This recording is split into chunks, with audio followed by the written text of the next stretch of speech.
Seekordne ruum, mida me vaatame, on retrohõnguline tuba noorukile.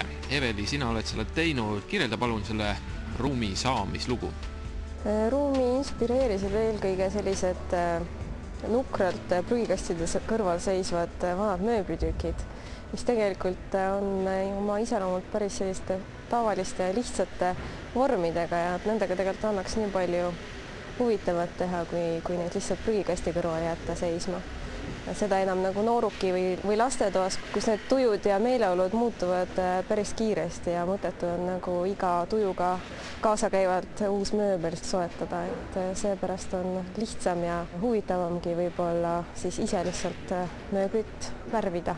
No see kapp oli vanana kas või juba sellepärast üsna kurva välimusega, et need furnituuri osad iseenesest olid juba üsna kulunud väljanägemisega.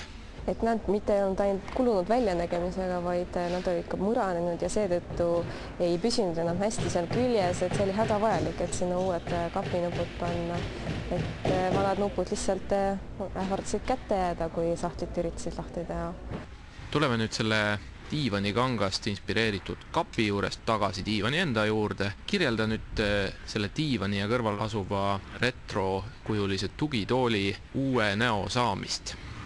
Circle Fabricsist kanga valimine oli tõeliselt raske, et seal oli nii palju tohutavalt huvitavaid ja ilusaid kangaid, et otseselt raske oli otsustada, millist võtta ja millist jätta. Lõpuks siis jõudsime sellise kompromissini, et kasutasime 3 kangast, et üks neist selline traditsiooniline efektne must, siis selline kollakas roheline ning siis kontrastiks sellised triibulised rõõmsad padjad. Et nendest toonidest lähtuvalt siis läksime ka edasi seinatoonidele ja sellise musta kollase kombinatsioonis on siis kontrastiks veel natuke lillat. Ja kui materjalidest rääkida, siis kindlasti laste ja noortetoas on ülioluline see, et kõik materjalid oleksid võimalikult turvalised tervise seisukoha pealt. Et siin oleme kasutanud Eesti Allergialiidu sertifikaadiga Pinda 7, mis on siis matt seinavärv. Dekoratiivvärv väärib meil siin eraldi tähelepanu. Terve ühe seina peal mängib ta siin 3 triibuna sellist struktuuride mängu. Tegemist on siis ühe sama dekoratiivvärviga, see on uudistoode Sadolinilt, mille nimi on Alpa Style. Toonivalik on nüüd muidugi laiem kui lihtsalt see must toon. Et on erksaid toone, mahedamaid toone. Ja põrand, see on saanud sul kuldne.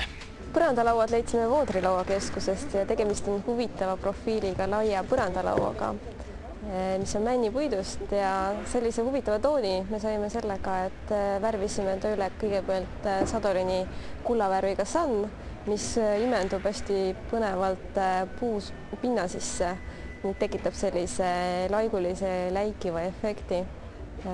See dekoratiivvärv muidugi iseenesest põrandal vastu ei pea ja üle on ta siis lakitud Synteco lakiga, mis on samuti vesialuseline. Kui nüüd inimestel tekib seda nähes soov ise midagi sellist põnevat efektvärvimist või triipe või ringe seina teha, siis kust ta võiks selle jaoks oskusi ja nõu saada? No mina tegelikult põhitööga tegelengi selliste asjadega Sadolini värvikeskuses, kus nõustan inimesi toonide ja mustrite ning dekoratiivvärvimise koha pealt.